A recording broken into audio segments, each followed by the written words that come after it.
ਹੁਣ ਤੁਸੀਂ Punjabi radio USA ਨੂੰ ਆਪਣੇ ਫੋਨ ਨੰਬਰਾਂ ਤੋਂ ਸੁਣ ਸਕਦੇ ਹੋ, ਜਿਸ ਦੇ ਵਿੱਚ USA ਦੇ ਲਈ 832 551 5029, 8325515029 ਜਾਂ 605 475 6868, 6054756868। ਟੋਰਾਂਟੋ ਕੈਨੇਡਾ ਦੇ ਲਈ 647-957-9633, ਬ੍ਰਿਟਿਸ਼ ਕੋਲੰਬੀਆ ਕੈਨੇਡਾ ਲਈ 778-656-0460 ਜਾਂ 604-670-9696, ਕੈਲਗਰੀ ਕੈਨੇਡਾ ਦੇ ਲਈ 587-315-0587, ਇਟਲੀ ਦੇ ਲਈ 39-689-970694, ਪਾਕਿਸਤਾਨ ਦੇ ਲਈ 920137130612, UK ਦੇ ਲਈ 3300101100, 3300101100, ਜਰਮਨੀ ਦੇ ਲਈ 511809040415, 511-80-90-40-41, ਫਰਾਂਸ ਦੇ ਲਈ 33180142-595, 33-180-142-595, ਆਸਟ੍ਰੇਲੀਆ ਦੇ ਲਈ 61-280-80-5601, 61-280-80-5601। ਹੁਣ ਤੁਸੀਂ ਆਪਣੇ ਦੇਸ਼ਾਂ ਦੇ ਵਿੱਚੋਂ ਇਹਨਾਂ ਨੰਬਰਾਂ ਦੇ ਉੱਤੇ ਕਾਲ ਕਰਕੇ ਪੰਜਾਬੀ ਰੇਡੀਓ USA ਨੂੰ ਲਾਈਵ ਸੁਣ ਸਕਦੇ ਹੋ। ਇਸ ਦੇ ਨਾਲ ਹੀ ਤੁਸੀਂ ਖਬਰਾਂ, ਖਬਰ ਤੇ ਨਜ਼ਰ, ਸਿਹਤ ਸੰਭਾਲ ਦਾ ਪ੍ਰੋਗਰਾਮ, ਨਾਨ ਸਟਾਪ ਪੰਜਾਬੀ ਗੀਤ, ਗੁਰਬਾਣੀ ਰੇਡੀਓ, ਸ਼੍ਰੀ ਦਰਬਾਰ ਸਾਹਿਬ ਜੀ ਦੇ ਹੁਕਮਨਾਮਾ ਸਾਹਿਬ ਦੀ ਵਿਆਖਿਆ ਪੰਜਾਬੀ ਅਤੇ ਅੰਗਰੇਜ਼ੀ ਦੇ ਵਿੱਚ, ਵੱਖ-ਵੱਖ ਗੁਰੂ ਘਰਾਂ ਦਾ ਸਿੱਧਾ ਪ੍ਰਸਾਰਣ, ਇਹ ਸਾਰਾ ਕੁਝ ਇਹਨਾਂ ਨੰਬਰਾਂ ਤੇ ਡਾਇਲ ਕਰਕੇ ਸੁਣ ਸਕਦੇ ਹੋ, ਜਾਂ ਸਾਡੀ ਵੈਬਸਾਈਟ www.punjabiradiousa.com ਤੇ ਵੀ ਸੁਣ ਸਕਦੇ ਹੋ। ਸੁਣਦੇ ਰਹੋ Punjabi radio USA। Punjabi radio USA ਸੁਣ ਰਹੇ ਸਾਰੇ ਸਰੋਤਿਆਂ ਨੂੰ ਬਲਵਿੰਦਰ ਕੌਰ ਵੱਲੋਂ ਪਿਆਰ ਭਰੀ ਸਤਿ ਸ੍ਰੀ ਅਕਾਲ। ਸਰੋਤਿਓ, ਪ੍ਰੋਗਰਾਮ ਖਬਰ ਤੇ ਨਜ਼ਰ ਪ੍ਰੋਗਰਾਮ ਦੇ ਵਿੱਚ ਆਪਾਂ ਪੰਜਾਬ ਦੇ ਵਿੱਚ, ਭਾਰਤ ਦੇ ਵਿੱਚ ਜੋ ਵੀ ਹਲਚਲ ਹੁੰਦੀ ਹੈ ਜੀ, ਉਸ ਦੀ ਆਪਾਂ ਗੱਲਬਾਤ ਕਰਦੇ ਹਾਂ। ਅੱਜ ਗੱਲਬਾਤ ਕਰਨਗੇ ਸਾਡੇ ਨਾਲ ਬਲਤੇਜ ਪੰਨੂ ਜੀ, ਦੱਸਣਗੇ ਕਿ ਉੱਥੇ ਕੀ ਕੁਛ ਚੱਲ ਰਿਹਾ ਆ ਤੇ ਉਹਨਾਂ ਦੇ ਖਬਰਾਂ ਦੇ ਪਿੱਛੇ ਵਿਸਥਾਰ ਦੇ ਵਿੱਚ ਕੀ ਕੁਛ ਛੁਪਿਆ ਹੁੰਦਾ ਹੈ। ਹੁਣ ਆਪਾਂ ਗੱਲਬਾਤ ਕਰਦੇ ਹਾਂ ਜੀ ਬਲਤੇਜ ਪੰਨੂ ਹੋਰਾਂ ਨਾਲ। ਬਲਤੇਜ ਪੰਨੂ ਜੀ, ਸਤਿ ਸ੍ਰੀ ਅਕਾਲ, ਸਵਾਗਤ ਹੈ ਜੀ। ਸਤਿ ਸ਼੍ਰੀ ਅਕਾਲ ਜੀ, ਧੰਨਵਾਦ ਜੀ, ਬਹੁਤ ਮਿਹਰਬਾਨੀ। ਜੀ ਆਪਾਂ ਗੱਲਬਾਤ ਕਰਨ ਤੋਂ ਪਹਿਲਾਂ ਤਾਂ ਧੰਨਵਾਦ ਕਰਾਂਗੇ ਸਾਡੇ ਸਪਾਂਸਰ ਦਾ, ਜਿਨ੍ਹਾਂ ਨੇ ਇਸ ਪ੍ਰੋਗਰਾਮ ਨੂੰ ਸਪਾਂਸਰ ਕੀਤਾ ਹੈ ਜੀ, ਖਾਲਸਾ ਇੰਸ਼ੋਰੈਂਸ ਏਜੰਸੀ ਵਾਲੇ, ਜਿਨ੍ਹਾਂ ਦਾ ਫੋਨ ਨੰਬਰ 4082722500, ਜਿਹੜੇ ਹਰ ਇੱਕ ਤਰ੍ਹਾਂ ਦੀ ਇੰਸ਼ੋਰੈਂਸ ਕਰਦੇ ਨੇ ਜੀ। ਗੁਰਦੀਪ ਸਿੰਘ ਬਿਰਦੀ ਕਲੋਬਸ ਤੋਂ, ਗੁਰਜੀਤ ਸਿੰਘ ਝਾਂਪੁਰ ਫਰੀਮਾਰਟ ਤੋਂ, ਸਤਨਾਮ ਸਿੰਘ ਸ਼ੇਰਗਿੱਲ ਤੇ ਪਰਿਵਾਰ ਸੰਗਰ ਤੋਂ, ਹਰਕੇਵਲ ਸਿੰਘ ਤੇ ਪ੍ਰਵਿੰਦਰ ਕੌਰ ਅਟਵਾਲ ਰੋਜ਼ਵੈਲ ਤੋਂ, ਬਹੁਤ ਬਹੁਤ ਇਹਨਾਂ ਦੇ ਧੰਨਵਾਦੀ ਹਾਂ। ਬਲਤੇਜ ਪੰਨੂ ਜੀ, ਆਪਾਂ ਗੱਲ ਸ਼ੁਰੂ ਕਰਦੇ ਹਾਂ ਜੀ। ਨਗਰ ਨਿਗਮ ਦੀਆਂ ਚੋਣਾਂ ਆ, ਉਹ ਵੀ ਸੱਤਾਧਾਰੀ ਪਾਰਟੀ ਦੇ ਹਿੱਸੇ ਆ ਗਈਆਂ ਜੀ। ਜਿਹੜੀ ਕਾਂਗਰਸ ਆ ਜੀ, ਉਹ ਪਤਾ ਹੀ ਸੀਗਾ ਉਹਦੇ ਹਾਲਾਤ ਜਿਹੜੇ ਕਿਹੋ ਜਿਹੇ ਬਣੇ ਹੋਏ ਨੇ, ਤੇ ਇਹਦੇ ਵਿੱਚ ਸਿੱਧੀ ਦਖਲ ਅੰਦਾਜ਼ੀ ਜਿਹੜੀ ਹੈ ਜੀ ਉਹ ਪੁਲਿਸ ਦੀ ਰਹਿੰਦੀ ਹੈ ਇਹਨਾਂ ਚੋਣਾਂ ਦੇ ਵਿੱਚ। ਔਰ ਉਹ ਚਾਹੇ ਮਿਊਨਿਸਪੈਲਿਟੀ ਦੀਆਂ ਹੋਣ, ਚਾਹੇ ਨਿਗਮ ਦੀਆਂ ਹੋਣ, ਚਾਹੇ ਸਰਪੰਚੀ ਹੋਵੇ, ਸੱਤਾਧਾਰੀ ਧਿਰਾਂ ਅਕਸਰ ਹੀ ਉਹ ਜਿੱਤਿਆ ਨਹੀਂ ਲੁੱਟਿਆ ਕਰਦੀਆਂ ਨੇ ਜੀ। ਉਹ ਤੁਸੀਂ ਪੁਰਾਣਾ ਟਰੈਕ ਰਿਕਾਰਡ ਜਿਹੜਾ ਦੀ ਕੱਢ ਲਓ। ਉਂਝ ਵੈਸੇ ਨਗਰ ਨਿਗਮ ਤੇ ਜਿਹੜੀਆਂ ਮਿਊਨਿਸਪਲ ਚੋਣਾਂ ਨੇ, ਇਹਨਾਂ ਨੂੰ ਕਿਵੇਂ ਲੁੱਟਣਾ, ਇਹਦੀ ਜਾਂਚ ਜਿਹੜੀ ਕੈਪਟਨ ਅਮਰਿੰਦਰ ਸਿੰਘ ਹੋਰਾਂ ਨੇ ਸਿਖਾਈ ਸੀ, ਇਹ ਉਹਨਾਂ ਨੇ ਕਾਰੋਬਾਰ ਸ਼ੁਰੂ ਕੀਤਾ ਸੀਗਾ ਤੇ ਉਹਨੂੰ ਅੱਗੇ ਬਿਲਕੁਲ ਕਾਮਯਾਬੀ ਦੇ ਨਾਲ ਜਿਹੜੀ ਮੌਜੂਦਾ ਸਰਕਾਰ ਹੈ ਜੀ ਉਹਨੇ ਵਧਾਇਆ। ਮੋਹਾਲੀ ਦੇ ਨਤੀਜੇ, ਫਗਵਾੜਾ, ਮੋਗਾ, ਬਠਿੰਡਾ, ਹੁਸ਼ਿਆਰਪੁਰ, ਪਠਾਨਕੋਟ, ਸਾਰੇ ਜਗ੍ਹਾ ਦੇ ਤੋਂ ਹਾਕਮ ਧਿਰ ਜਿਹੜੀ ਹੈ ਜੀ ਉਹ ਇਹਦੇ ਵਿੱਚ ਜਿਹੜੀ ਜਿੱਤ ਉਹਨਾਂ ਨੇ ਹਾਸਲ ਕੀਤੀ ਹੈ ਜੀ। ਪਠਾਨਕੋਟ ਦੇ ਵਿੱਚ ਅਕਾਲੀ ਦਲ ਦਾ ਜਿਹੜਾ ਜੀ ਉਹ ਖਾਤਾ ਨਹੀਂ ਖੁੱਲਿਆ। ਪ੍ਰਕਾਸ਼ ਸਿੰਘ ਬਾਦਲ ਹੋਰਾਂ ਨੇ ਇਹ ਕਹਿਤਾ ਜੀ ਕਿ ਇਹ ਜਿਹੜੀ ਜਿੱਤ ਹੈ ਸਾਡੀ ਜ਼ਿੰਮੇਵਾਰੀ ਹੋਰ ਵੱਧ ਗਈ ਹੈ ਜੀ। ਉਹਨਾਂ ਨੇ ਕਿਹਾ ਕਿ ਇਹਨਾਂ ਨਤੀਜਿਆਂ ਨੇ ਅਕਾਲੀ ਦਲ ਭਾਜਪਾ ਸਰਕਾਰ ਨੂੰ ਗਰੀਬੀ, ਅਨਪੜ੍ਹਤਾ, ਬੇਰੁਜ਼ਗਾਰੀ, ਸਮਾਜਿਕ ਅਲਾਮਤਾਂ ਤੋਂ ਮੁਕਤ ਨਵੇਂ ਪੰਜਾਬ ਦੇ ਨਿਰਮਾਣ ਤੇ ਵਿਕਾਸ ਦੀ ਗਤੀ ਤੇਜ਼ ਕਰਨ ਲਈ ਮੁੜ ਸਮਰਪਿਤ ਕੀਤਾ। ਲਫ਼ਜ਼ ਬੜੇ ਪਿਆਰੇ ਨੇ, ਬੜੇ ਵਧੀਆ ਨੇ, ਬੜੇ ਭਾਰੇ ਨੇ, ਲਿਖਣ ਨੂੰ ਚੰਗੇ ਲੱਗਦੇ ਨੇ।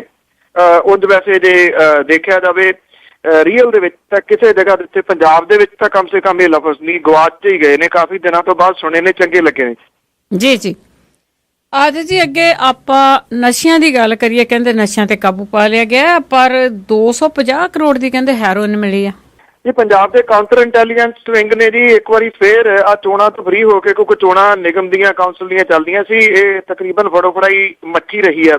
ਹੁਣ 50 ਕਿਲੋ ਹੈਰੋਇਨ ਸਣੇ 3 ਵਿਅਕਤੀ ਜਿਹੜੇ ਨੇ ਉਹਨਾਂ ਨੂੰ ਫੜਿਆ, ਇੱਕ ਪਿਸਤੌਲ ਵੀ ਉਹਨਾਂ ਤੋਂ ਬਰਾਮਦ ਕੀਤਾ ਜੀ। ਇਹਦੀ ਜਿਹੜੀ ਹੈਰੋਇਨ ਦੀ ਕੀਮਤ ਆ ਉਹ 250 ਕਰੋੜ ਰੁਪਈਆ ਜਿਹੜੀ ਇੰਟਰਨੈਸ਼ਨਲ ਮੰਡੀ ਦੇ ਵਿੱਚ ਜਿਹੜੀ ਉਹ ਦੱਸੀ ਜਾਂਦੀ ਹੈ। ਖੇਮਕਰਨ ਇਲਾਕੇ ਦੇ ਹੇਠ ਆਉਂਦੇ ਪਿੰਡ ਗਜਲ ਦੇ ਵਿੱਚੋਂ ਇਹ ਬਰਾਮਦ ਹੋਈ ਆ। ਔਰ ਜਿਹੜੇ 3 ਵਿਅਕਤੀ ਫੜੇ ਗਏ ਨੇ ਉਹਦੇ ਵਿੱਚ ਅੰਗਰੇਜ਼ ਸਿੰਘ ਰਤੋਕੇ ਦੇ ਰਹਿਣ ਵਾਲਾ, ਰਾਜ ਸਿੰਘ ਤੇ ਜੋਗਿੰਦਰ ਸਿੰਘ ਪਿੰਡ ਗਜਲ ਦੇ ਜਿਹੜੇ ਨੇ ਜੀ ਉਹ ਰਹਿਣ ਵਾਲੇ ਨੇ। ਇਹਦੇ ਸੰਬੰਧੀ ਇਹ ਪਤਾ ਲੱਗਿਆ ਜੀ ਕਿ ਇਹ ਜਿਹੜੀ ਹੈਰੋਇਨ ਆ ਜੀ ਲੱਕੜ ਦੇ ਵਿੱਚ ਜਿਹੜੀ ਸੀ ਉਹ ਲੁਕੋਈ ਹੋਈ ਸੀਗੀ ਜੀ। ਜੋਗਿੰਦਰ ਸਿੰਘ ਜਿਹੜਾ ਜੀ ਉਹਦੀ ਪੈੜੀ ਜਿਹੜੀ ਆ ਕੰਡਿਆਲੀ ਤਾਰ ਤੋਂ ਪਰਲੇ ਪਾਸੇ ਆ, ਉਹ ਵਾਹੀ ਕਰਨ ਉਧਰ ਜਿਹੜਾ ਜੀ BSF ਤੋਂ ਪ੍ਰਵਾਨਗੀ ਲੈ ਕੇ ਜਾਂਦਾ।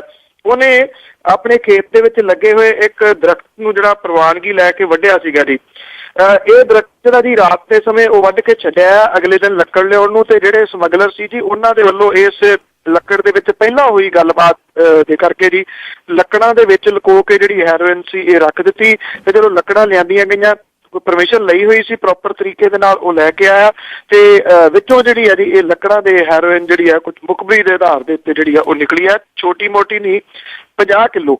ਔਰ ਇਹ ਕਿਹਾ ਜਾ ਰਿਹਾ ਹੈ ਕਿ ਇਹਦੀ ਖਪਤ ਪੰਜਾਬ ਦੇ ਵਿੱਚ ਨਹੀਂ ਸੀ ਹੋਣੀ, ਇਹਦੀ ਖਪਤ ਜਿਹੜੀ ਇਹਦੀ ਬਾਹਰ ਹੋਣੀ ਸੀ, ਭਾਵ ਕਿ ਇਹਨੂੰ ਇੰਟਰਨੈਸ਼ਨਲ ਜਿਹੜਾ ਕਿਤੇ ਜੀ ਉਹ ਭੇਜਿਆ ਜਾਣਾ ਸੀਗਾ। ਅਜਿਹੀ ਜਿਹੜਾ ਦਾਅਵਾ ਜੀ ਜਿਹੜਾ ਪੁਲਿਸ ਦੇ ਵੱਲੋਂ ਜਿਹੜਾ ਕਾਊਂਟਰ ਇੰਟੈਲੀਜੈਂਸ ਹੈ ਉਹਦੇ ਵੱਲੋਂ ਕੀਤਾ ਗਿਆ। ਸੋ ਵਿਹਲੇ ਹੋ ਗਏ ਨੇ ਜੀ ਇਲੈਕਸ਼ਨ ਤੋਂ, ਹੁਣ ਫੇਰ ਫੜੀ ਜਾਊਗੀ ਜੀ।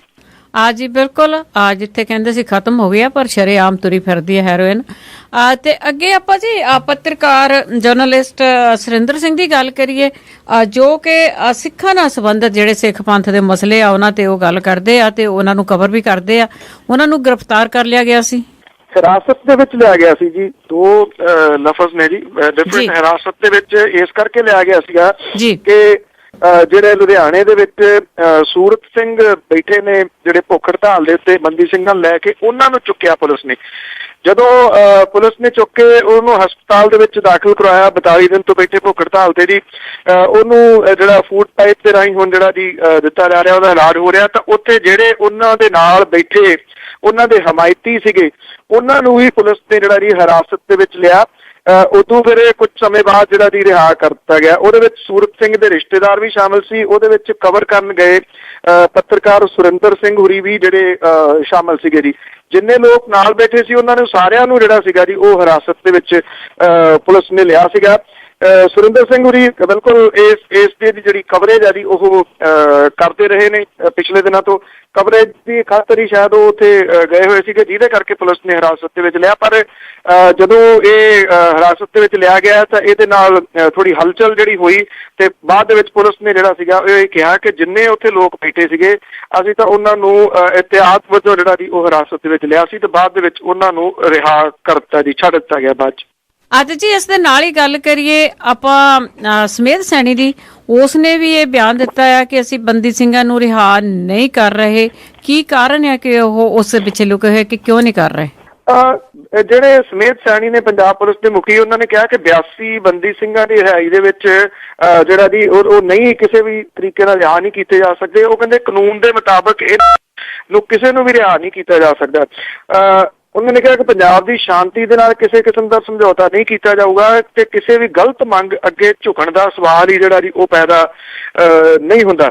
ਉਹਨਾਂ ਨੇ ਕਿਹਾ ਕਿ ਜਗਤਾਰ ਸਿੰਘ ਤਾਰਾ, ਹਰਮਿੰਦਰ ਸਿੰਘ ਮਿੰਟੂ, ਰਤਨਦੀਪ ਸਿੰਘ, ਗੁਰਪ੍ਰੀਤ ਸਿੰਘ ਉਰਫ ਗੋਪੀ, ਰਮਨਦੀਪ ਸਿੰਘ ਗੋਲਡੀ, ਇਹਨਾਂ ਨੂੰ ਪੁਲਿਸ ਨੇ ਬੜੀ ਮਿਹਨਤ ਤੋਂ ਬਾਅਦ ਜਿਹੜਾ ਜੀ ਗ੍ਰਿਫਤਾਰ ਕੀਤਾ। ਇਹਨਾਂ ਦੇ ਨਾਮ ਜਿਹੜੇ ਨੇ 82 ਜਿਹੜੇ ਲੋਕ ਨੇ ਉਹਨਾਂ ਦੇ ਵਿੱਚ ਸ਼ਾਮਲ ਨੇ ਜੀ।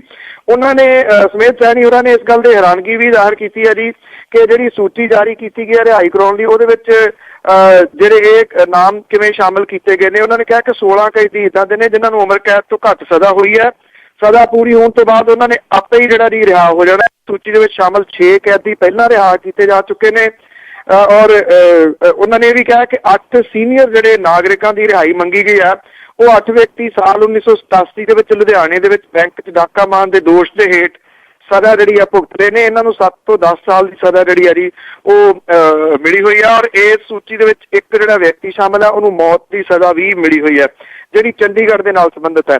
ਉਹਨਾਂ ਕਿਹਾ ਕਿ ਪੰਜਾਬ ਵਿਚਲੇ 5 ਉਮਰ ਕੈਦੀਆਂ ਵਿੱਚੋਂ 3 ਦੀ ਸਜ਼ਾ ਮੁਆਫੀ ਲਈ ਘੱਟੋ ਘੱਟ ਸਜ਼ਾ ਹਾਲੇ ਪੂਰੀ ਨਹੀਂ ਹੋਈ। ਇਹਦੇ ਵਿੱਚੋਂ 2 ਕੈਦੀ ਜਿਹੜੀ ਹੈ ਜੀ ਉਹਨਾਂ ਦੀ ਬਣਦੀ ਸਜ਼ਾ ਪੂਰੀ ਕਰ ਚੁੱਕੇ ਨੇ, ਪਰ ਜੁਲਾਈ 14 ਦੇ ਸੁਪਰੀਮ ਕੋਰਟ ਦੇ ਫੈਸਲੇ ਮੁਤਾਬਕ ਉਹਨਾਂ ਨੂੰ ਰਾਜ ਸਰਕਾਰ ਰਿਹਾ ਨਹੀਂ ਕਰ ਸਕਦੀ। ਪੰਜਾਬ ਸਰਕਾਰ ਦੇ ਵੱਲੋਂ 8 ਜਨਵਰੀ ਨੂੰ ਸੁਪਰੀਮ ਕੋਰਟ ਦੇ ਵਿੱਚ ਇਸ ਮਾਮਲੇ 'ਚ ਸੁਣਵਾਈ ਛੇਤੀ ਕਰਨ ਦੀ ਅਪੀਲ ਜਿਹੜੀ ਹੈ ਜੀ ਉਹ ਪਾਈ ਗਈ ਆ। ਉਹਨਾਂ ਨੇ ਕਿਹਾ ਕਿ ਪੰਜਾਬ ਦੀਆਂ ਜੇਲ੍ਹਾਂ 'ਚ ਇਸ ਵੇਲੇ 3665 ਉਮਰ ਕੈਦੀ ਨੇ। ਫਿਲਹਾਲ 223 ਕੈਦੀ ਨੇ ਜਿਹੜੇ ਰਿਹਾ ਕੀਤੇ ਜਾਣ ਦੀਆਂ ਨਿਰਧਾਰਿਤ ਜਿਹੜੀਆਂ ਸ਼ਰਤਾਂ ਉਹ ਪੂਰੀਆਂ ਕਰਦੇ ਨੇ। ਜਦੋਂ ਸੁਪਰੀਮ ਕੋਰਟ ਤੋਂ ਫੈਸਲਾ ਆ ਗਿਆ ਤਾਂ ਰਿਹਾ ਹੋ ਜਾਣਗੇ। ਇੱਥੇ ਲੁਧਿਆਣਾ ਦਿਹਾਤੀ ਦੇ SSP ਰਵਚਰਨ ਸਿੰਘ ਬਰਾੜ ਹੋਰੀ ਵੀ ਬੈਠੇ ਸੀਗੇ। ਜਦੋਂ ਉਹਨਾਂ ਨੇ ਕਹਿਣਾ ਸ਼ੁਰੂ ਕੀਤਾ ਕਿ ਭੁੱਖ ਹੜਤਾਲ ਤੇ ਬੈਠੇ ਸੂਰਜ ਸਿੰਘ ਹੋਰੀ ਜਿਹੜਾ ਜੀ ਦੇਸੀ ਘਿਓ ਰੋਜ਼ ਖਾਂਦੇ ਨੇ, ਡਾਇਟ ਕੋਕ, ਨਿੰਬੂ ਪਾਣੀ ਵਗੈਰਾ ਲੈ ਰਹੇ ਨੇ, ਤੇ ਹੁਣ ਉਹਨਾਂ ਨੂੰ ਹਸਪਤਾਲ ਦੇ ਵਿੱਚ ਦਾਖਲ ਜਿਹੜਾ ਕਰਵਾਇਆ ਗਿਆ, ਤਾਂ ਸੁਮੇਧ ਸੈਣੀ ਹੋਰਾਂ ਨੇ ਰਵਚਰਨ ਸਿੰਘ ਬਰਾੜ ਹੋਰਾਂ ਨੂੰ ਰੋਕ ਦਿੱਤਾ ਕਿਉਂਕਿ ਉਹ ਕੁਝ ਹੋਰ ਤੇ ਕਰਨਾ ਚਾਹੁੰਦੇ ਸਨ। ਜੀ ਤੇ ਜੀ ਅੱਗੇ ਆਪਾਂ ਕੇਂਦਰ ਸਰਕਾਰ ਦੀ ਗੱਲ ਕਰਦੇ ਹਾਂ ਕਿ ਕੇਂਦਰ ਸਰਕਾਰ ਨੇ ਕਈ ਸਟੇਟਾਂ ਦੇ ਵਿੱਚ ਜਿਹੜੀ ਫਸਲ ਆ ਉਹ ਚੱਕਣ ਤੋਂ ਹੱਥ ਪਿੱਛੇ ਖਿੱਚ ਲਿਆ ਤੇ ਕੁਝ ਦੇ ਵਿੱਚ ਅੱਧੀ ਜਿਹੜੀ ਫਸਲ ਆ ਉਹ ਉਹਨਾਂ ਨੇ ਚੱਕਣੀ, ਤੇ ਇਸ ਤੇ ਕਹਿੰਦੇ ਸਿਆਸਤ ਵੀ ਮੱਗ ਗਈ ਹੈ। ਇਸ ਲਈ ਕੱਲ ਆਪਾਂ ਗੱਲ ਕੀਤੀ ਸੀ ਕਿ ਜਿਹੜੀ FCI ਹੈ ਜੀ ਬੜੇ ਹੈਰਾਨੀਜਨਕ ਤਰੀਕੇ ਨਾਲ ਫਸਲ ਤਾਂ ਪਹਿਲਾਂ ਵੀ ਰੁਲਦੀ ਹੈ, ਹੁਣ ਕਿ ਕਣਕ ਨਹੀਂ ਚੁੱਕੂਗੀ। FCI ਜੇ ਹੁਣ ਸਰਕਾਰੀ ਏਜੰਸੀਆਂ ਖਰੀਦ ਨਹੀਂ ਕਰਨਗੀਆਂ ਤਾਂ ਨਿਰਸੰਦੇਹ ਦੋਵਾਂ ਹੱਥਾਂ ਨਾਲ ਲੁੱਟਿਆ ਜਾਊਗਾ ਜੀ ਪ੍ਰਾਈਵੇਟ ਲੋਕਾਂ ਦੇ ਵੱਲੋਂ। ਇਸ ਮਾਮਲੇ ਦੇ ਉੱਤੇ ਜਿਹੜੇ ਅਕਾਲੀ ਆਗੂ ਨੇ ਜੀ ਉਹਨਾਂ ਨੇ ਵੀ ਜਿਹੜਾ ਇਹ ਗੱਲ ਕੀਤੀ ਹੈ ਕਿ ਖਰੀਦ ਤੋਂ ਹੱਥ ਜਿਹੜਾ ਪਿੱਛੇ ਖਿੱਚਣ ਦੇ ਨਾਲ ਪੰਜਾਬ ਦੇ ਵਿੱਚ ਸਮਾਜਿਕ ਬੇਚੈਨੀ ਜਿਹੜੀ ਹੈ ਜੀ ਉਹ ਪੈਦਾ ਹੋ ਸਕਦੀ ਹੈ।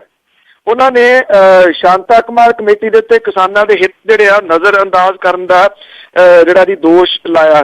ਕੇਂਦਰ ਨੇ ਐਲਾਨ ਕੀਤਾ ਕਿ ਇਸ ਸਾਲ ਸੜਕ ਦੇ ਕਣਕ ਦੇ ਵਾਧੂ ਭੰਡਾਰ ਨੂੰ ਵਿਦੇਸ਼ਾਂ ਵਿੱਚ ਨਹੀਂ ਵੇਚਿਆ ਜਾਊਗਾ ਤੇ ਇਹਨੂੰ ਘਰੇਲੂ ਵਰਤੋਂ ਵਾਸਤੇ ਰੱਖਿਆ ਜਾਊਗਾ। ਇਹ ਵੀ ਦੱਸਣਯੋਗ ਹੈ ਕਿ ਕੇਂਦਰ ਦੀ ਸਰਕਾਰ ਨੇ ਸਤੰਬਰ 2011 ਦੇ ਵਿੱਚ ਕਣਕ ਦੀ ਬਰਾਮਦੀ ਤੋਂ ਪਾਬੰਦੀ ਹਟਾ ਲਈ ਸੀ। 12, 13 ਤੇ 13-14 ਵਿੱਚ FCI ਦੇ ਗੋਦਾਮਾਂ ਦੇ ਵਿੱਚੋਂ 6 ਮਿਲੀਅਨ ਕਣਕ ਵਿਦੇਸ਼ਾਂ ਦੇ ਵਿੱਚ ਵੇਚੀ ਗਈ ਸੀਗੀ। ਦੂਜੇ ਪਾਸੇ ਜਿਹੜੇ ਕਾਂਗਰਸੀ ਆਗੂ ਨੇ ਮੈਂਬਰ ਪਾਰਲੀਮੈਂਟ ਅਮਰਿੰਦਰ ਸਿੰਘ, ਉਹਨਾਂ ਨੇ ਇਹ ਗੱਲ ਕਹੀ ਹੈ ਕਿ FCI ਦੇ ਵੱਲੋਂ 50% ਜਿਹੜਾ ਜੀ ਘਟਾਉਣ ਦਾ ਪ੍ਰਸਤਾਵ ਇਹ ਬੜਾ ਗੰਭੀਰ ਹੈ। ਉਹਨਾਂ ਨੇ ਕਿਹਾ ਕਿ ਇਹਦੇ ਨਾਲ ਪਹਿਲਾਂ ਤੋਂ ਮੁਸ਼ਕਲ ਹਾਲਾਤ ਦਾ ਸਾਹਮਣਾ ਕਰ ਰਿਹਾ ਜਿਹੜਾ ਸੂਬਾ ਹੈ ਉਹਦੀ ਖੇਤੀਬਾੜੀ ਅਰਥ ਵਿਵਸਥਾ ਦੇ ਵਾਸਤੇ ਮੌਤ ਦੀ ਘੰਟੀ ਦਾ ਜਿਹੜਾ ਜੀ ਇਹ ਕੰਮ ਕਰੂਗਾ।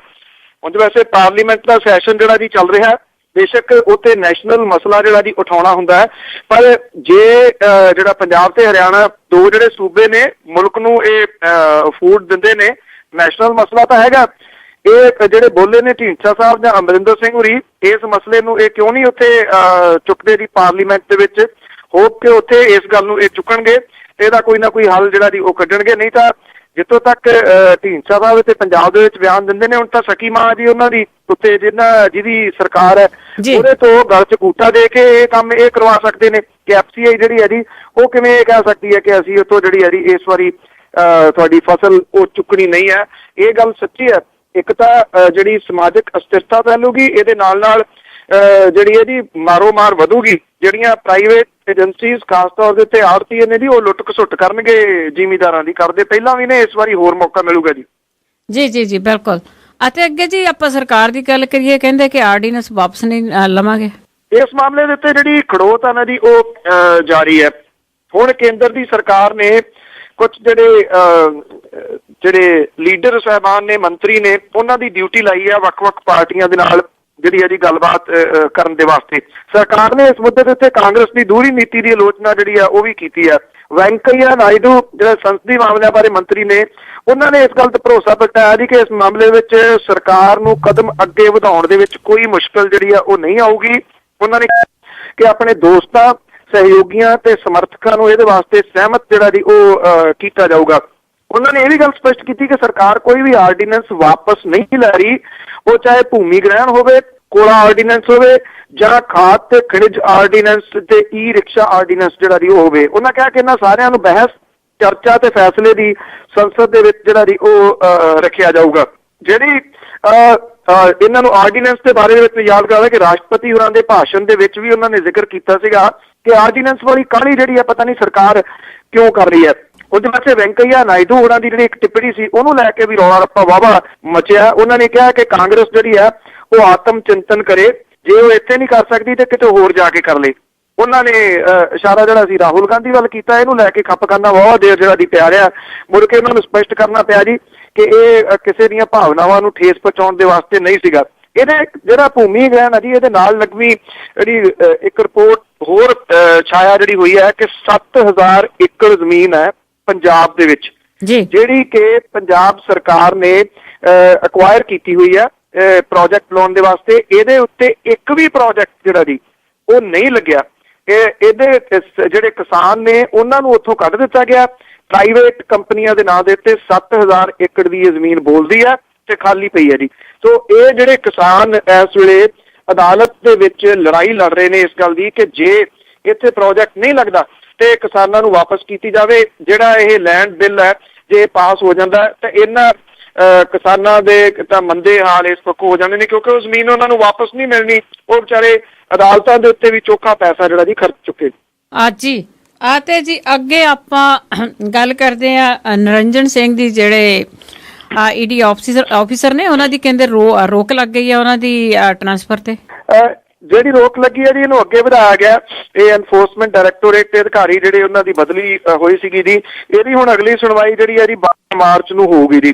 ਨਿਰੰਜਨ ਸਿੰਘ ਉਹਨਾਂ ਨੇ ਨਸ਼ਾ ਤਸਕਰੀ ਮਾਮਲੇ ਦੇ ਵਿੱਚ ਪੰਜਾਬ ਦੇ ਮਾਲ ਮੰਤਰੀ ਬਿਕਰਮ ਸਿੰਘ ਮਜੀਠੀਆ ਕੋਲੋਂ ਪੁੱਛ ਪੜਤਾਲ ਕੀਤੀ ਸੀਗੀ ਜੀ। ਇਹ ਡਿਵੀਜ਼ਨ ਬੈਂਚ ਦੇ ਅੱਗੇ ਜਦੋਂ ਸੁਣਵਾਈ ਦੇ ਵਾਸਤੇ ਆਇਆ ਤਾਂ ਉਹਨੇ ਐਨਫੋਰਸਮੈਂਟ ਡਾਇਰੈਕਟੋਰੇਟ ਨੇ ਕਿਹਾ ਜੀ ਕਿ ਉਹਦੇ ਵੱਲੋਂ ਮੁਲਜ਼ਮ ਦੇ ਖਿਲਾਫ 2 ਮਾਰਚ ਨੂੰ ਹੋਰ ਸ਼ਿਕਾਇਤ ਦਾਖਲ ਜਿਹੜੀ ਕੀਤੀ ਜਾਊਗੀ। ਹਾਈ ਕੋਰਟ ਨੇ ਕਿਹਾ ਕਿ ਐਨਫੋਰਸਮੈਂਟ ਡਾਇਰੈਕਟੋਰੇਟ ਨੂੰ ਉਹਨੇ ਕਿਹਾ ਜੀ ਕਿ ਉਹ ਦੱਸੇ ਕਿ ਨਿਰੰਜਨ ਸਿੰਘ ਦੀ ਥਾਂ ਇੱਥੇ ਕਿਹੜੇ ਅਧਿਕਾਰੀ ਦੀ ਨਿਯੁਕਤੀ ਜਿਹੜੀ ਆ ਉਹ ਕੀਤੀ ਜਾ ਸਕਦੀ ਹੈ। ਬੈਂਚ ਨੇ ਇਹ ਵੀ ਕਿਹਾ ਕਿ ਵਿਭਾਗ ਇਹ ਵੀ ਦੱਸੇ ਕਿ ਉਹਦੀ ਥਾਂ ਕੋਲਕਾਤਾ ਦੇ ਵਿੱਚ ਕਿਹੜਾ ਅਧਿਕਾਰੀ ਤਾਇਨਾਤ ਕੀਤਾ ਜਾ ਸਕਦਾ ਹੈ। ਵਿਭਾਗ ਨੇ ਪਿਛਲੀ ਸੁਣਵਾਈ ਦੇ ਵਿੱਚ ਕਿਹਾ ਸੀਗਾ ਕਿ ਨਿਰੰਜਨ ਸਿੰਘ ਦੀਆਂ ਸੇਵਾਵਾਂ ਦੀ ਕੋਲਕਾਤਾ ਦੇ ਵਿੱਚ ਲੋੜ ਹੈ। ਐਨਫੋਰਸਮੈਂਟ ਡਾਇਰੈਕਟੋਰੇਟ ਦੇ ਵੱਲੋਂ ਆਪਣੇ ਜਿਹੜੇ ਅਧਿਕਾਰੀ ਨੇ ਉਹਦੇ ਕੀਤੇ ਤਬਾਦਲੇ ਦੇ ਖਿਲਾਫ ਇੱਕ ਵਕੀਲ ਨੇ ਜਿਹੜੀ ਅਪੀਲ ਪਾਈ ਹੋਈ ਸੀ। ਇਸ ਅਪੀਲ ਦੇ ਵਿੱਚ ਉਹਨਾਂ ਗੈਰ ਸਰਕਾਰੀ ਸੰਗਠਨ lawyers for human rights international ਦੇ ਵੱਲੋਂ ਪਾਈ ਸੀਗੀ ਔਰ ਉਹਨਾਂ ਨੇ ਕਿਹਾ ਸੀਗਾ ਕਿ ਨਿਰੰਜਨ ਸਿੰਘ ਦੇ ਤਬਾਦਲੇ ਦੇ ਨਾਲ 6000 ਕਰੋੜ ਰੁਪਏ ਦੀ ਨਸ਼ਾ ਤਸਕਰੀ ਦਾ ਮਾਮਲਾ ਜਿਹੜਾ ਜੀ ਉਹ ਪ੍ਰਭਾਵਿਤ ਹੋਊਗਾ। ਜਿਹੜੇ 12 ਮਾਰਚ ਤੱਕ ਹੁਣ ਸਟੇ ਮਿਲ ਗਈ ਹੈ, ਇਹ ਸਮਝਿਆ ਜਾ ਰਿਹਾ ਕਿ ਮਾਰਚ ਦੇ ਦੂਜੇ ਹਫ਼ਤੇ ਇਸ ਮਾਮਲੇ ਦੇ ਵਿੱਚ ਜਿਹੜਾ 6000 ਕਰੋੜ ਰੁਪਏ ਵਾਲਾ ਜਿਹੜਾ ਮਾਮਲਾ ਜੀ ਉਹਦਾ ਚਲਾਨ ਜਿਹੜਾ ਜੀ ਉਹ ਪੇਸ਼ ਹੋਊਗਾ। ਜੇ ਇਹ ਸਹੀ ਖਬਰਾਂ ਨੇ ਜਿਹੜੀਆਂ ਸੂਤਰ ਦੱਸਦੇ ਨੇ ਤਾਂ ਇਹ ਚਲਾਨ ਜਦੋਂ ਪੇਸ਼ ਹੋਊਗਾ ਇਹ ਨਵੀਂ ਤਰਥੱਲੀ ਜਿਹੜੀ ਹੈ ਜੀ ਮਚਾ ਸਕਦਾ ਪੰਜਾਬ ਦੀ ਸਿਆਸਤ ਦੇ ਵਿੱਚ, ਜੇ ਨਿਰੰਜਨ ਸਿੰਘ ਉਹਦੀ ਸਹੀ ਚਲਾਨ ਪੇਸ਼ ਕਰ ਦਿੰਦੇ ਨੇ ਜੀ। ਅਤੇ ਜੀ ਅੱਗੇ ਆਪਾਂ ਗੱਲ ਕਰਦੇ ਹਾਂ 1984 ਦੇ ਵਿੱਚ ਇੱਕ ਪਿੰਡ ਦਾ ਕਾਂਡ ਅੱਗੇ ਆਇਆ ਸੀ, ਹੋਂਦ ਚਿੱਲੜ, ਜਿਸ ਦੇ ਵਿੱਚ ਕਈ ਲੋਕਾਂ ਨੂੰ ਉੱਥੇ ਦਿਆਂ ਨੂੰ ਮੌਤ ਦੇ ਘਾਟ ਉਤਾਰ ਦਿੱਤਾ ਗਿਆ ਸੀਗਾ। ਉਸ ਦੀ ਸੁਣਵਾਈ ਵੀ ਮੁਕੰਮਲ ਹੋ ਗਈ ਆ। ਇਹ ਐਕਚੁਅਲੀ ਜੀ ਜਿਹੜਾ ਨਾ ਇਸ ਮਾਮਲੇ ਦੇ ਵਿੱਚ ਇੱਕ ਮੈਂਬਰੀ ਕਮਿਸ਼ਨ ਗਠਿਤ ਕੀਤਾ ਗਿਆ ਸੀਗਾ। ਜਦੋਂ ਇਹ ਮਾਮਲਾ ਸਾਹਮਣੇ ਆਇਆ 1984 ਦੇ ਵਿੱਚ ਕੋਈ 32 ਦੇ ਕਰੀਬ ਸਿੱਖ ਸੀਗੇ ਜੀ ਜਿਨ੍ਹਾਂ ਦਾ ਕਤਲ ਇੱਥੇ ਕੀਤਾ ਗਿਆ ਸੀਗਾ। ਭੁਪਿੰਦਰ ਸਿੰਘ ਹੁੱਡਾ ਹੋਰਾਂ ਦੀ ਜਿਹੜੀ ਸਰਕਾਰ ਸੀ, ਹਰਿਆਣੇ ਦੇ ਵਿੱਚ ਪਿੰਡ ਪੈਂਦਾ, ਉਹਨਾਂ ਨੇ ਇਸ ਇੱਕ ਮੈਂਬਰੀ ਟੀਪੀ ਗਰਗ ਉਹਨਾਂ ਦੀ ਅਗਵਾਈ ਦੇ ਵਿੱਚ ਜਿਹੜਾ ਸੀਗਾ ਜੀ ਇਹ ਕਮਿਸ਼ਨ ਕਾਇਮ ਕੀਤਾ ਸੀਗਾ। ਕਈ ਵਾਰੀ ਇਹਦੀ ਜਿਹੜੀ ਮਿਆਦ ਹੈ ਉਹ ਵਧਾਈ ਗਈ। ਹੁਣ ਇਹ ਪਤਾ ਲੱਗਾ ਜੀ ਕਿ ਇਹ ਜਿਹੜਾ ਕਮਿਸ਼ਨ ਹੈ ਇਹਦੀ ਉਹਨਾਂ ਨੇ ਕਾਰਵਾਈ ਜਿਹੜੀ ਹੈ ਜੀ ਉਹ ਸਾਰੀ ਦੀ ਸਾਰੀ ਮੁਕੰਮਲ ਕਰ ਲਈ ਹੈ। ਹਰ 6 ਮਹੀਨਿਆਂ ਬਾਅਦ ਇਹਦੀ ਜਿਹੜੀ ਸੀ ਵਧਾਉਣੀ ਪਈ। 6 ਮਹੀਨਿਆਂ ਦਾ ਕੰਮ 3 ਸਾਲਾਂ ਤੋਂ ਵੱਧ ਟਾਈਮ ਦੇ ਵਿੱਚ ਜਿਹੜਾ ਜੀ ਉਹ ਨਿਬੜਿਆ। ਹੁਣ ਸੱਤਾ ਬਦਲਣ ਤੋਂ ਬਾਅਦ ਮੁੱਖ ਮੰਤਰੀ ਮਨੋਹਰ ਲਾਲ ਖੱਟਰ ਨੇ ਕਮਿਸ਼ਨ ਦੀ ਮਿਆਦ ਵਿੱਚ 6 ਮਹੀਨਿਆਂ ਦੀ ਹਦਾਇਤ ਦਿੱਤੀ ਸੀ ਕਿ ਇਹ ਜਾਂਚ 6 ਮਹੀਨਿਆਂ ਦੇ ਵਿੱਚ ਨਿਬੇੜੀ ਜਾਵੇ ਔਰ ਇਹਦੇ ਨਾਲ ਸੁਣਵਾਈ ਦੇ ਕੰਮ ਖਤਮ ਹੋਣ ਦੇ ਨਾਲ ਜਿਹੜੇ ਪੀੜਤ ਪਰਿਵਾਰ ਨੇ ਉਹਨਾਂ ਨੇ ਵੀ ਥੋੜਾ ਸੁੱਖ ਦਾ ਸਾਹ ਲਿਆ ਜੀ। ਹੋਂਦ ਚਿੱਲੜ ਤਾਲਮੇਲ ਕਮੇਟੀ ਜਿਹੜੀ ਬਣੀ ਹੋਈ ਹੈ ਜੀ, ਉਹਨਾਂ ਨੇ ਸਰਕਾਰੀ ਧਿਰ ਦੇ ਜਵਾਬ ਤੋਂ ਬਾਅਦ ਜੱਜ ਨੇ ਜਿਹੜਾ ਪੀੜਤ ਧਿਰ ਨੂੰ ਭਰੋਸਾ ਦਿੱਤਾ ਜੀ ਕਿ ਇਹਦੇ ਵਿੱਚ ਇਨਸਾਫ ਜਿਹੜਾ ਜੀ ਉਹ ਛੇਤੀ ਮਿਲੂਗਾ। ਇਹਦਾ ਇਸ ਜਿਹੜਾ ਹੋਂਦ ਚਿੱਲੜ ਸੀਗਾ ਜੀ ਇਹਦਾ ਜਨਤਕ ਤੌਰ ਦੇ ਉੱਤੇ ਪਤਾ ਉਦੋਂ ਲੱਗਿਆ ਸੀਗਾ ਜਦੋਂ ਗੁੜਗਾਉਂ ਦੇ ਵਿੱਚ ਰਹਿੰਦੇ ਲੁਧਿਆਣੇ ਦੇ ਇੰਜੀਨੀਅਰ ਇੱਕ ਮਨਵਿੰਦਰ ਸਿੰਘ ਗਿਆਸਪੁਰਾ ਨੂੰ ਇੱਕ ਦੋਧੀ ਨੇ ਦੱਸਿਆ ਸੀਗਾ ਕਿ ਹੋਂਦ ਪਿੰਡ ਦੇ ਵਿੱਚ ਕਤਲੇਆਮ ਦੌਰਾਨ ਕਈ ਸਿੱਖ ਪਰਿਵਾਰ ਜਿਹੜੇ ਉਹ ਮਾਰੇ ਗਏ ਸੀਗੇ। ਉਸ ਤੋਂ ਬਾਅਦ ਗਿਆਸਪੁਰਾ ਨੇ ਪਿੰਡ ਦੇ ਵਿੱਚੋਂ ਜਾਣਕਾਰੀ ਜਿਹੜੀ ਇਕੱਠੀ ਕੀਤੀ ਤੇ ਇਹਦਾ ਰੌਲਾ ਰੱਪਾ ਜਿਹੜਾ ਸੀਗਾ ਉਹ ਕਾਫੀ ਵੱਧ ਗਿਆ ਤੇ ਉਦੋਂ ਦੀ ਜਿਹੜੀ ਭੁਪਿੰਦਰ ਸਿੰਘ ਹੁੱਡਾ ਸਰਕਾਰ ਸੀਗੀ ਜੀ ਉਹਨਾਂ ਨੇ ਇਹ ਕਮਿਸ਼ਨ ਕਾਇਮ ਕੀਤਾ ਸੀਗਾ। ਜੀ ਤੇ ਅਜੀ ਅੱਗੇ ਆਪਾਂ ਅਖੀਰਲਾ ਸਵਾਲ ਮੇਰਾ ਇਹ ਹੈਗਾ ਆ ਕਿ ਭਾਰਤ ਦਾ ਜਿਹੜਾ ਰੇਲ ਬਜਟ ਆ ਉਸ ਦੇ ਵਿੱਚੋਂ ਪੰਜਾਬ ਬਿਲਕੁਲ ਗਾਇਬ ਹੋ ਗਿਆ। ਇਸ ਵਾਰੀ ਜਿਹੜੀਆਂ ਜੀ ਵੈਸੇ ਟ੍ਰੇਨ ਕੋਈ ਵੀ ਨਵੀਂ ਜਿਹੜੀ ਆ ਉਹ ਨਹੀਂ ਚਲਾਈ ਗਈ, ਨਾ ਕੋਈ ਨਵਾਂ ਰੇਲ ਟਰੈਕ ਜਿਹੜਾ ਜੀ ਉਹਦਾ ਐਲਾਨ ਕੀਤਾ ਗਿਆ ਜੀ। ਕੁਛ ਇੱਕ ਜਿਹੜੀਆਂ ਜੀ ਕੀਤੀਆਂ ਗਈਆਂ ਕਿ ਜਿਹੜੇ ਪਲੱਗ ਨੇ ਉਹ ਮਿਲਣਗੇ ਜੀ ਆਪਣਾ ਮੋਬਾਈਲ ਚਾਰਜ ਕਰਨ ਦੇ ਵਾਸਤੇ।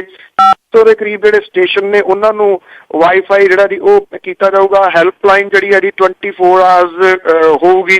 ਔਰ ਰੇਲਵੇ ਨੂੰ ਜੀ ਪੈਸੇ ਦੇ ਕੇ ਡੱਬਿਆਂ ਤੇ ਮਰਜ਼ੀ ਦੇ ਨਾਂ ਨੇ ਉਹ ਲਿਖਾਏ ਜਾ ਸਕਦੇ ਨੇ, ਭਾਵ ਕਿ ਪ੍ਰਾਈਵੇਟ ਕੰਪਨੀਆਂ ਨੂੰ ਜਿਹੜਾ ਜੀ ਉਹ ਇਹ ਕੰਮ ਦਿੱਤਾ ਜਾਊਗਾ। ਉਹ ਆਪਣੀ ਮਸ਼ਹੂਰੀ ਜਿਹੜੇ ਆ ਜੀ ਉਹ ਡੱਬਿਆਂ ਦੇ ਉੱਤੇ ਕਰ ਸਕਦੇ ਨੇ। ਇਹ ਇੱਕ ਕਿਸਮ ਦੇ ਨਾਲ ਪ੍ਰਾਈਵੇਟਾਈਜ਼ ਵੱਲ ਨੂੰ ਜਿਹੜਾ ਜੀ ਪਹਿਲਾ ਕਦਮ ਜਿਹੜਾ ਜੀ ਉਹ ਕਿਹਾ ਜਾ ਸਕਦਾ। ਜਿਹੜੀ ਪੰਜਾਬ ਦੀ ਸਰਕਾਰ ਹੈ ਜੀ ਉਹਨੂੰ ਕਹਿਣ ਨੂੰ ਕੁਛ ਵੀ ਨਹੀਂ ਹੈਗਾ ਜੀ। ਹੁਣ ਇਸ ਮਾਮਲੇ ਦੇ ਉੱਤੇ ਇਹ ਕਿਹਾ ਜਾ ਰਿਹਾ ਜੀ ਕਿ ਉਹਦੇ ਵੱਲੋਂ ਕੁਛ ਇੱਕ ਟ੍ਰੇਨ, ਜਦੋਂ ਤੁਹਾਡਾ ਮਿਨਿਸਟਰ ਵੀ ਵਿੱਚ ਬੈਠਾ ਜੀ ਤੇ ਪੰਜਾਬ ਤਾਂ ਵੈਸੇ ਇਗਨੋਰ ਹੀ ਰਿਹਾ। ਡਾਕਟਰ ਗਾਂਧੀ ਜਿਹੜੇ ਨੇ ਜੀ ਉਹ ਇੱਕ ਮਸਲਾ ਪਿਛਲੇ ਕੁਝ ਸਮੇਂ ਤੋਂ ਜਿਉਂ ਮੈਂਬਰ ਪਾਰਲੀਮੈਂਟ ਬਣੇ ਨੇ ਜ਼ੋਰਦਾਰ ਤਰੀਕੇ ਦੇ ਨਾਲ ਚੁੱਕਦੇ ਰਹੇ ਨੇ, ਅੱਜ ਵੀ ਚੁੱਕ ਰਹੇ ਨੇ ਕਿ ਜੇ 31 ਕਿਲੋਮੀਟਰ ਦਾ ਟੋਟਾ ਜਿਹੜਾ ਰਾਜਪੁਰੇ ਤੋਂ ਚੰਡੀਗੜ੍ਹ ਦੇ ਨਾਲ ਰੇਲ ਲਿੰਕ ਮਿਲ ਜਾਵੇ, ਇਹਦਾ ਪੂਰਾ ਜਿਹੜਾ ਮਾਲਵਾ ਖੇਤਰ ਆ ਜੀ ਉਹ ਚੰਡੀਗੜ੍ਹ ਦੇ ਨਾਲ ਜੁੜ ਸਕਦਾ। ਪਰ ਕਿਉਂਕਿ ਜਿਹੜੀਆਂ ਬੱਸਾਂ ਚੱਲਦੀਆਂ ਨੇ ਇੱਥੋਂ ਬਠਿੰਡੇ ਤੋਂ ਚੱਲਦੀਆਂ ਨੇ, ਮੁਕਤਸਰ ਤੋਂ ਚੱਲਦੀਆਂ ਨੇ, ਵਾਇਆ ਪਟਿਆਲਾ ਹੋ ਕੇ ਜ਼ੀਰਕਪੁਰ ਚੰਡੀਗੜ੍ਹ ਜਾਂਦੀਆਂ ਨੇ, ਉਹ ਪ੍ਰਾਈਵੇਟ ਅਦਾਰਿਆਂ ਦੀਆਂ ਨੇ ਜੀ, ਸੱਤਾਧਾਰੀ ਧਿਰ ਦੀਆਂ ਨੇ। ਉਹ ਕਿਸੇ ਵੀ ਹਾਲਤ ਦੇ ਵਿੱਚ ਨਹੀਂ ਚਾਹੁੰਦੇ ਜੀ ਕਿ ਇਹ ਰੇਲ ਲਿੰਕ ਜਿਹੜਾ ਜੀ ਜੁੜੇ, ਰੇਲ ਲਿੰਕ ਮਿਲੇ, ਤਾਂ ਕਿ ਉਹਨਾਂ ਦਾ ਬਿਜ਼ਨਸ ਜਿਹੜਾ ਜੀ ਉਹ ਕਿਤੇ ਘੱਟ ਨਾ ਹੋ ਜੇ ਇਸ ਰੇਲ ਲਿੰਕ ਦੇ ਨਾਲ। ਉਹਨਾਂ ਦੇ ਵੱਲੋਂ ਕਦੀ ਵੀ ਜਿਹੜਾ ਜੀ ਇਹਦੀ ਮੰਗ ਨਹੀਂ ਕੀਤੀ ਗਈ, ਨਾ ਜਿਹੜਾ ਹੈ ਜੀ ਜਿਹੜੀ ਹਮਾਇਤ ਹੈ ਉਹ ਡਾਕਟਰ ਗਾਂਧੀ ਉਹਨਾਂ ਦੀ ਕੀਤੀ ਗਈ ਆ। ਉਹ ਨਿਰੰਤਰ ਮੰਗਦੇ ਰਹੇ ਨੇ, ਪਰ ਪੰਜਾਬ ਨੂੰ ਇਹਦੇ ਵਿੱਚੋਂ ਰੇਲ ਟਰੈਕ ਤਾਂ ਬਹੁਤ ਦੂਰ ਦੀ ਗੱਲ ਜੀ, ਇੱਕ ਰੇਲ ਟ੍ਰੇਨ ਵੀ ਕੋਈ ਨਵੀਂ ਨਹੀਂ ਮਿਲੀ। ਜੀ ਜੀ ਬਿਲਕੁਲ। ਇਹ ਪੰਜਾਬ ਇਹੀ ਪਤਾ ਲੱਗਾ ਸੀ ਕਿ ਗਾਇਬ ਹੈ ਤੇ ਅਖੀਰ ਦੇ ਵਿੱਚ ਆ ਜਾਣਾ ਵਾ। ਸੁਰੇਸ਼ ਪ੍ਰਭੂ ਦੀ ਕਹੀਏ ਜਾਂ ਭਾਜਪਾ ਦੀ ਰੇਲ ਬਾਹਰੋਂ ਤਾਂ ਰਹੀ ਹੈ ਚਮਕਬੇਲੀ। ਸੁਰੇਸ਼ ਪ੍ਰਭੂ ਦੀ ਕਹੀਏ ਜਾਂ ਭਾਜਪਾ ਦੀ ਰੇਲ ਬਾਹਰੋਂ ਤਾਂ ਰਹੀ ਹੈ ਚਮਕਬੇਲੀ। ਸੁਪਨੇ ਗਏ ਹਨ ਜਿੰਨੇ ਹੁਣ ਪੇਸ਼ ਕੀਤੇ, ਪਾਉਂਦੇ ਗੱਡੀ ਤੋਂ ਵੱਧ ਨੇ ਧਮਕਬੇਲੀ। ਚਾਲ ਆਖਰੇ ਹੋਊਗੀ ਸ਼ਾਨ ਵਾਲੀ, ਝੱਲੀ ਜਾਊ ਨਾ ਦੀ ਧਮਕਬੇਲੀ। ਕਹਿੰਦੇ ਉਧਰ ਵਿਰੋਧ ਦੇ ਫਿਰਨ ਆਗੂ, ਪਿਛਲੇ ਫੈਸਲੇ ਗਏ ਕਈ ਲਮਕਬੇਲੀ। ਮਮਤਾ ਲਾਲੂ ਨਿਤੀਸ਼ ਨਾ ਕੋਈ ਆਵੇ, ਸੁਪਨਾ ਪੇਸ਼ ਸੁਖਾਵਾਂ ਉਹ ਕਰਨ ਬੇਲੀ। ਮਮਤਾ ਲਾਲੂ ਨਿਤੀਸ਼ ਨਾ ਕੋਈ ਆਵੇ, ਸੁਪਨਾ ਪੇਸ਼ ਸੁਖਾਵਾਂ ਉਹ ਕਰਨ ਬੇਲੀ। ਦੌੜ ਗੱਡੀ ਦੀ ਘੱਟ ਪਰ ਖੱਪ ਬਾਹਲੀ, ਨਾਲ ਗੱਲਾਂ ਦੇ ਕੰਮ ਨਹੀਂ ਸਰਨ ਬੇਲੀ। ਧੰਨਵਾਦ ਬਲਤੇਜ ਪੰਨੂ ਜੀ ਤੁਹਾਡਾ। ਥੈਂਕ ਯੂ ਜੀ, ਸਤਿ ਸ਼੍ਰੀ ਅਕਾਲ ਜੀ। ਥੈਂਕ ਯੂ ਜੀ, ਸਤਿ ਸ਼੍ਰੀ ਅਕਾਲ। ਸਰੋਤੇ ਸਨ ਬਲਤੇਜ ਪੰਨੂ ਜੋ ਸਾਡੇ ਨਾਲ ਖਬਰ ਤੇ ਨਜ਼ਰ ਪ੍ਰੋਗਰਾਮ ਦੇ ਵਿੱਚ ਜੁੜੇ। ਹੁਣ ਮੇਰੇ ਵੱਲੋਂ ਅਗਲੇ ਬੁਲਟਨ ਤੱਕ ਸਾਰਿਆਂ ਨੂੰ ਹੀ ਪਿਆਰ ਭਰੀ ਸਤਿ ਸ਼੍ਰੀ ਅਕਾਲ।